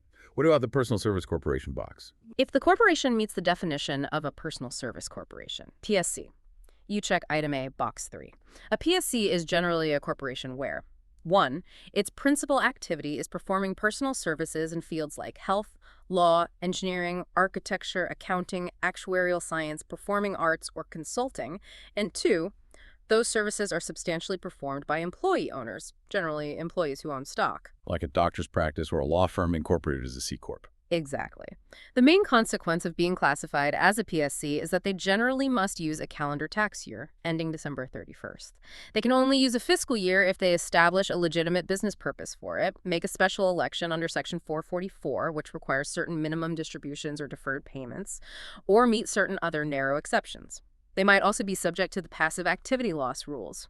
The IRS imposes these restrictions partly to prevent PSCs from deferring income for their owner employees through strategic fiscal year choices. Okay, so PHC and PSC classifications trigger specific rules and potentially extra forms or tax year constraints. What about the more basic info on Schedule K, like the employer identification number, EIN, and total assets? Where do those fit in? Right, those are fundamental identifiers. Item B is where the corporation enters its unique 9-digit EIN. If a new corporation doesn't have one yet, it needs to apply for one. Usually the fastest way is online at irs.gov, which often provides the EIN immediately. You can also apply by fax or mail using Form SS4, but that takes longer. What if you've applied but don't have it when the return is due? You can write applied for in the space for the EIN and indicate the date you applied. However, it's important to know that if you're required to e-file the return, you generally must have the actual EIN before you can submit it electronically. So applying early is key. Good point about e-filing needing the EIN and total assets. Item D asks for the corporation's total assets at the end of the tax year. This number should generally agree with the total assets shown on the corporation's balance sheet, Schedule L, line 15, column D. If you're filing a consolidated return, you report the total consolidated assets here. This figure is used by the IRS for various statistical purposes and also helps determine if certain other schedules, like Schedule M3, are required. In item E seems straightforward. Initial return, final return, name, address change. Yes, item E is crucial for letting the IRS know about the corporation's status. You check the appropriate box if this is the corporation's very initial return, its final return because it has dissolved or ceased operations, if it has undergone a name change, or if it has had an address change since the last return was filed. Checking these boxes ensures the IRS updates its records correctly and knows how to correspond with the corporation going forward. Missing these can lead to notices going to the wrong place or confusion about the corporation's existence. Makes sense. Now, Schedule K also seems to delve into more complex ownership structures, asking about affiliated groups and foreign ownership. Why is the IRS interested in this, and what do corporations need to report here? This seems like a major area for IRS scrutiny. You're right. These questions are definitely aimed at increasing transparency around corporate structures and potential intercompany dealings, both domestic and international. Question 3, for example, asks if the corporation is a subsidiary in an affiliated group, even if they're not filing a consolidated return, or if it's the parent company in a parent-subsidiary controlled group. This helps the IRS identify potentially related entities that might be subject to special rules, like limitations on certain tax benefits. Okay, identifying related domestic groups. What about ownership in other entities? Question 5 gets into that. Question 5A asks the corporation to list certain information, name, EIN, ownership percentage, etc., for any foreign or domestic corporations in which the filing corporation directly owns 20% or more of the voting stock, or directly or indirectly owns 50% or more of the total voting power or total value of all classes of stock. Question 5B extends this to ownership in partnerships or other entities taxed as partnerships, and trusts, asking for similar information if the corporation owns a 20% or greater interest or a 50% or greater interest in the profit, loss, or capital. This detailed reporting gives the IRS a much clearer picture of complex organizational structures and potential related party transactions. So mapping out significant ownership stakes in other businesses. And what about foreign ownership of the filing corporation itself? That's covered by question 7, and it's very important for international compliance. It asks specifically, did any one foreign person, individual, corporation, partnership, etc., own, directly or indirectly, 25% or more of the total voting power of all classes of stock entitled to vote, or 25% or more of the total value of all classes of stock at any time during the tax year? 25% foreign ownership threshold. What happens if the answer is yes? If the answer is yes, the corporation must provide information about that foreign owner, name, address, identifying number, country, and check a box indicating they might be required to file Form 5472, information return of a 25% foreign-owned U.S. corporation, or a foreign corporation engaged in a U.S. trade or business. This question is a primary trigger for Section 638A compliance, which mandates reporting of transactions between the 25% foreign-owned U.S. corporation and its foreign-related parties on Form 5472. Failure to file Form 5472 when required carries hefty penalties starting at $25,000 per form per year. Wow, okay. So question 7 is a direct gateway to potential Form 5472 filing and significant penalties if missed. Very important. Now, circling back to something we mentioned briefly earlier, tax-exempt interest. It's not taxed, but does Schedule K play a role in reporting it? Yes, absolutely. Item 9 on Schedule K is specifically designated for reporting the total amount of tax-exempt interest received or accrued during the tax year. This includes interest from state and municipal bonds, as well as any exempt interest dividends received from mutual funds or other regulated investment companies, RICs. Why report it if it's not taxed? It's important for a couple of reasons. First, for transparency, the IRS wants a complete picture of the corporation's income sources, even non-taxable ones. Second, and more practically, this number is often needed for reconciliation purposes. It helps explain differences between the corporation's financial accounting income, which might include tax-exempt interest, and its taxable income, which excludes it. You'll often see this number reappear on Schedule M1 or M3, helping bridge that book-to-tax gap. Got it.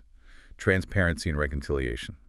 What about making important tax elections? We talked about waiving the NOL carryback. Is that election formally made here on Schedule K? Yes, Item 11 on Schedule K provides a checkbox specifically for electing to waive the carryback period for a current year net operating loss under Section 172B3. As we discussed, while carrybacks are largely gone for post-2017 NOLs, this box remains. If a carryback were applicable, maybe under an exception or older rules, checking this box would formalize the corporation's irrevocable decision to forego the carryback and only carry the NOL forward. You generally make this election by checking the box on a timely filed return, including extensions for the year of the NOL, or potentially on an amended return filed within 6 months of the original due date. It locks in your strategy for that NOL. Okay, Schedule K is the place for that irrevocable NOL waiver election. I also see questions later on Schedule K related to hybrid payments, question 21, and basis adjustments and partnerships, question 31. Can you give us just a high-level idea of what those are about? They sound complex. They are definitely more complex and typically apply to larger or more internationally structured corporations. Question 21 relates to Section 267A hybrid payments arrangements. It asks if the corporation paid or accrued any interest or royalty for which a deduction is disallowed under this specific section. Section 267A is an anti-abuse rule designed to combat international tax avoidance schemes that exploit differences between countries' tax laws, so-called hybrid mismatches. It generally disallows a deduction for interest or royalty payments made to a related foreign party if that income isn't fully taxed by the recipient country due to the hybrid nature of the payment or entity. So checking yes here flags that this anti-hybrid rule has kicked in and denied a deduction, directly increasing taxable income. Okay, an anti-avoidance rule for international related party payments. What about question 31 on partnership basis? Question 31, regarding the statement requirement for certain partnership basis differences and adjustments, is also quite specific, usually relevant for corporations involved in large, complex partnership structures. It asks if the corporation needs to attach a statement because of significant differences, generally $10 million or more, between the corporation's tax basis and its partnership interest, outside basis, and its share of the basis in the partnership's underlying assets, inside basis, or because of substantial basis adjustments under Section 734 due to property distributions, or 743 due to transfers of partnership interests. This reporting requirement applies mainly if the corporation is part of a controlled group that owns 80% or more of a partnership. It provides the IRS with visibility into potentially large basis disparities or shifts within partnerships that could otherwise lead to unintended tax consequences or planning opportunities. Again, generally for very large, complex partnership investments. Got it. So 21 and 31 are typically for larger, more complex international or partnership situations. And briefly, what are Forms 8938 and 8975 mentioned near the end of Schedule K? Form 88938, Statement of Specified Foreign Financial Assets, needs to be filed by certain domestic corporations, referred to as specified domestic entities, often formed or availed of to hold foreign assets, if the total value of their specified foreign financial assets exceeds certain thresholds. It's part of the XC, Foreign Account Tax Compliance Act reporting regime aimed at combating offshore tax evasion. Form 8975, country-by-country report, is required only for very large U.S. multinational enterprise groups, those with annual revenue of $850 million or more in the preceding reporting period. It provides the IRS and other tax authorities through exchange agreements with aggregate tax jurisdiction-level information about the group's income, taxes paid, employees, assets, etc., as part of the OECD's Base Erosion and Profit Shifting BEPS initiatives. So again, these are specific information reporting forms primarily for international tax transparency, impacting mostly larger or internationally focused corporations. Okay. And one last quick note from the outline on Schedule K Paycheck Protection Program PPP loans. Right. The instructions mention that if your corporation had tax-exempt income resulting from the forgiveness of a PPP loan, you should attach a statement to your return. This statement should identify it as related to Revenue Procedure 2021-48, specify the tax year the loan forgiveness income was realized, and state the amount. This helps the IRS properly track the tax treatment of these forgiven loans, ensuring the income exclusion is correctly applied and documented. Perfect. So Schedule K covers a ton of ground beyond just basic ID. Now, beyond Schedule K, there are the really core financial statement reconciliation schedules. Schedule L, the balance sheet, and Schedules M1 and M2, which reconcile book income and retained earnings to tax figures. What's their main purpose? And crucially, who actually needs to file them, and why are they so important for understanding a corporation's true tax picture? These schedules, L, M1, and M2, or M3 for larger companies, are absolutely foundational. They provide the IRS with a snapshot of your corporation's financial health and, critically, bridge the gap between your internal accounting records, your books, and what you report on your tax return. Schedule L is the balance sheets per books. It requires you to report the corporation's assets, liabilities, and equity, shareholders' equity, as recorded on its books at both the beginning and the end of the tax year. Importantly, these figures must agree with the corporation's official books and records used for financial reporting. So a standard balance sheet, beginning and end of year. What about M1 and M2?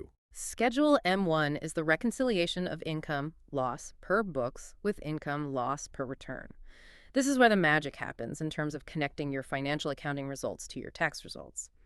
It starts with the net income or loss shown on your company's books, your financial statements, and then lists specific adjustments, additions, and subtractions to arrive at the taxable income reported on Form 1120, line 28, before NOLs and special deductions. Schedule M2 is the analysis of unappropriated retained earnings per books. It tracks the changes in the corporation's retained earnings account on its books from the beginning of the year to the end, showing things like net income, dividends paid, and other adjustments. Okay, Schedule L is the balance sheet. M1 reconciles book income to tax income, and M2 tracks retained earnings. That sounds like a lot of detailed financial reporting. Do all corporations have to complete all of these schedules? That seems like it could be a significant burden for smaller businesses. You're absolutely right. It can be a lot of work. And thankfully, the IRS provides a significant exemption here specifically to ease the burden on smaller corporations. If a corporation meets two conditions, its total receipts for the tax year and its total assets at the end of the tax year are both less than $250,000, then it is not required to complete Schedules L, M1, and M2. Both receipts and the assets under 250K. Correct. Both tests must be met. If they are, the corporation simply needs to check the Yes box for question 13 on Schedule K, which asks if this relief applies. This is a huge simplification for many small businesses, saving them considerable time and accounting effort. That's a major relief for small corp. What about larger corporations? Is M1 always the reconciliation schedule they use? No. For larger corporations, there's a different, much more detailed reconciliation required. If a corporation's total assets at the end of the tax year are $10 million or more, it generally must file Schedule M3, Net Income Loss Reconciliation for corporations with total assets of $10 million or more, instead of Schedule M1. Schedule M2 might still be required, depending on the specifics. Schedule M3 instead of M1 for assets over $10 million. How is M3 different? Schedule M3 provides a significantly more detailed and granular reconciliation between financial accounting income, often based on audited financial statements, and taxable income. It requires corporations to categorize book tax differences much more specifically. It's an example of separating temporary differences from permanent differences, and often requires reporting income and expenses on a worldwide basis before making U.S. tax adjustments. It's designed to give the IRS much greater transparency into the tax positions and accounting methods of large corporations. Wow, okay. Much more detail on M3. So putting aside the complexity of M3, what's the real practical importance of these reconciliation schedules, L, M1, M2? Why are they so crucial for understanding the tax picture, maybe even finding savings or avoiding problems? Their importance really can't be overstated. Schedules M1 or M3 are critical because they explicitly highlight the differences between what your corporation reports as income for financial statement purposes, what you might show shareholders or banks, and what it reports as income for tax purposes. These differences arise constantly because the rules for financial accounting, like GAAP generally accepted accounting principles, often differ significantly from the rules in the Internal Revenue Code. Can you give an example of a common difference shown on M1? Sure. A classic example would appear on Schedule M1, line 5, which lists expenses recorded on the books that are not allowed as deductions on the tax return. Line 5C specifically includes things like travel and entertainment expenses that are disallowed for taxi, maybe those non-deductible club dues we talked about, or the 50% portion of meals that isn't deductible, or those non-deductible qualified transportation fringe benefits.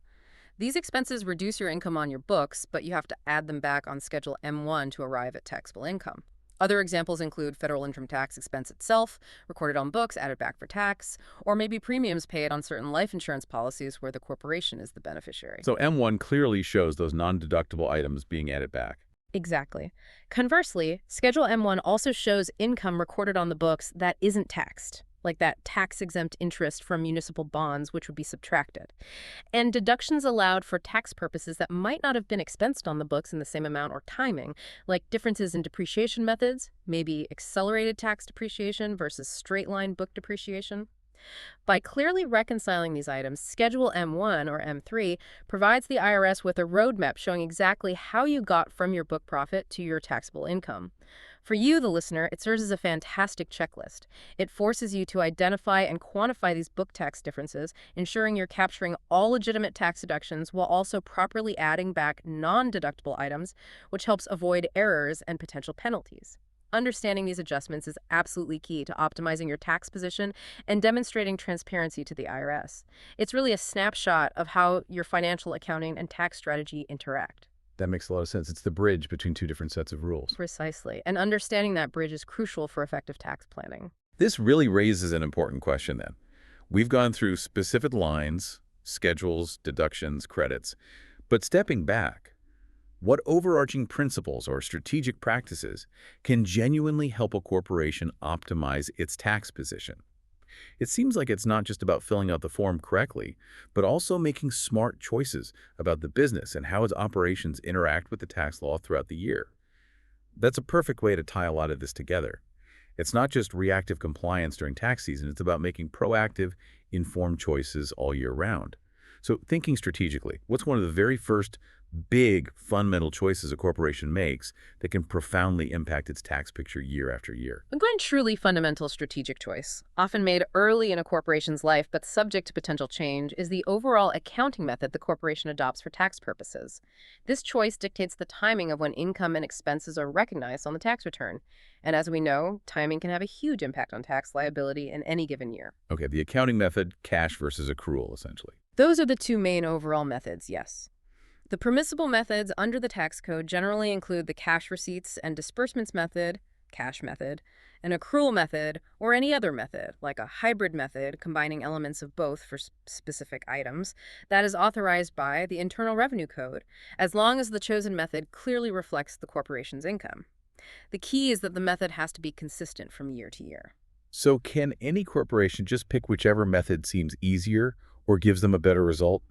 For example, the cash method recognizing income only when cash comes in and expenses only when cash goes out seems simpler and maybe better for cash flow management, especially for smaller businesses. Can they just choose that? That's where significant restrictions come into play, and this is a common point of misunderstanding, especially for businesses structured as C corporations. Generally speaking, C corporations are prohibited from using the cash method of accounting for tax purposes. Prohibited. So most C Corps must use accrual. Yes, the general rule is that C corporations must use the accrual method. However, there are important exceptions to this prohibition. A C corporation can use the cash method if it qualifies as a small business taxpayer. Ah, the small business taxpayer exception again. What's the threshold for that in the context of accounting methods? For these purposes, for tax years beginning in, say, 2024, a corporation generally qualifies as a small business taxpayer if it meets an average annual gross receipts test. Specifically, its average annual gross receipts for the prior 3 tax years must be $30 million or less. This threshold is indexed for inflation, so it can change slightly each year.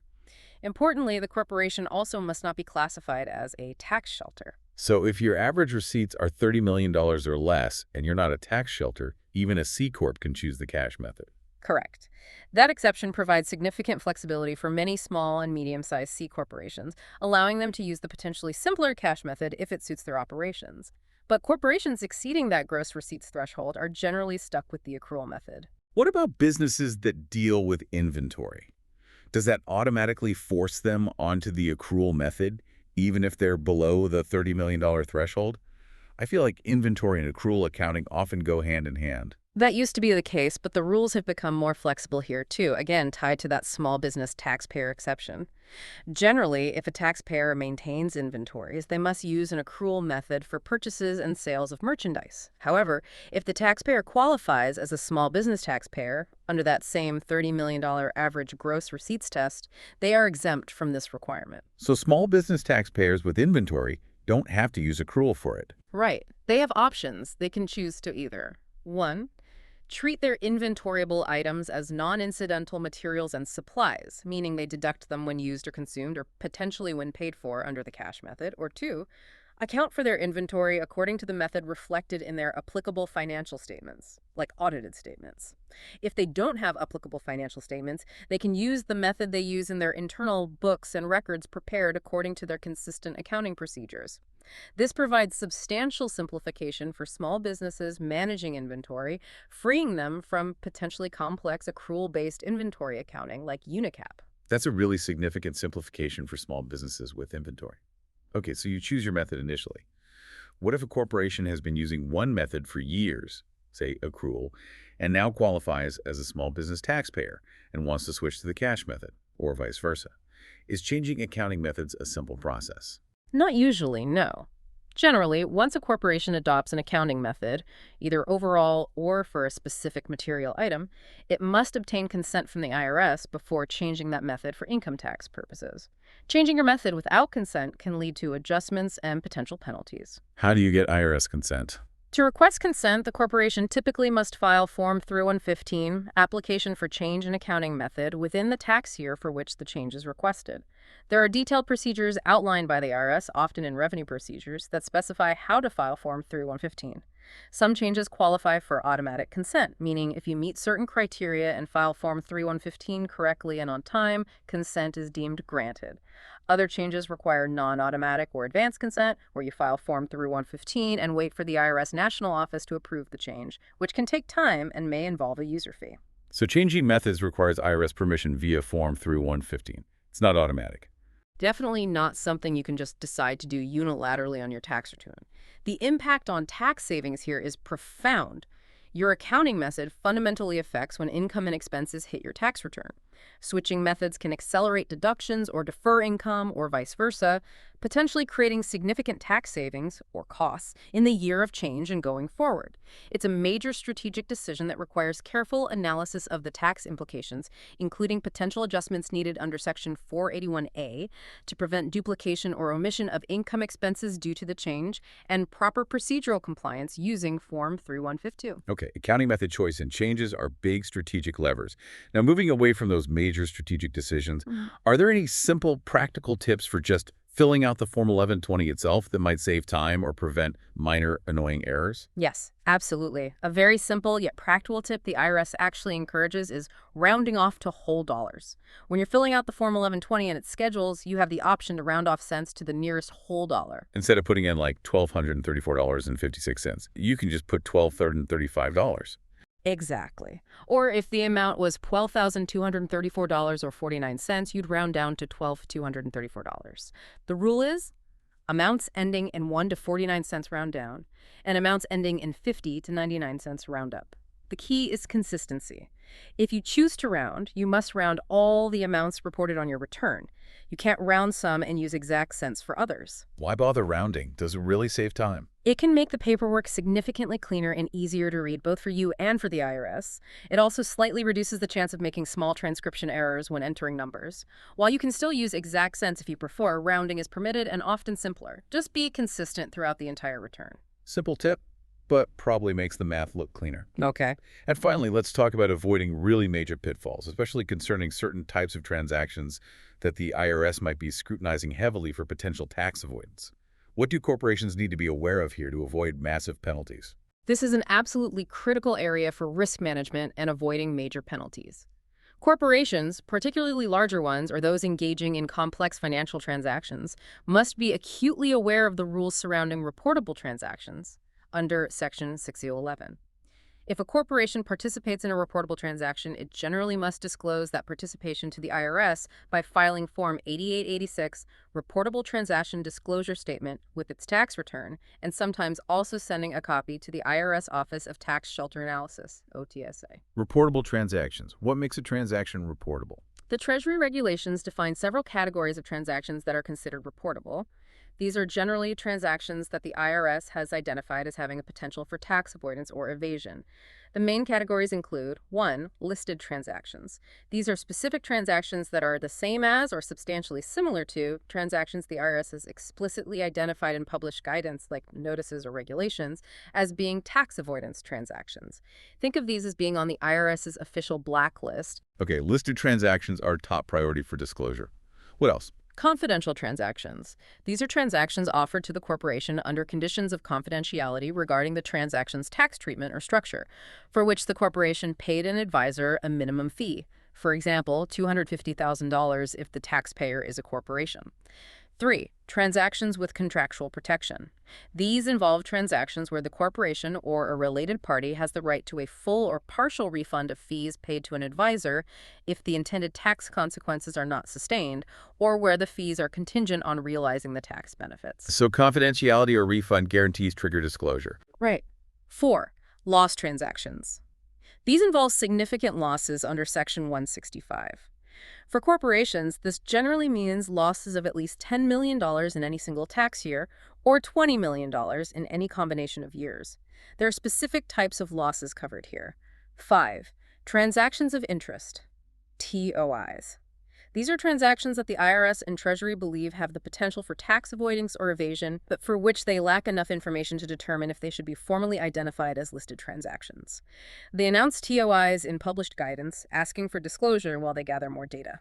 Okay, several categories: listed, confidential, contractual protection, big losses, and transactions of interest. What happens if a corporation participates in one of these and fails to disclose it properly on Form 8886? The consequences can be severe. Failing to properly disclose a reportable transaction can lead to substantial penalties under Sections 6 to 707A.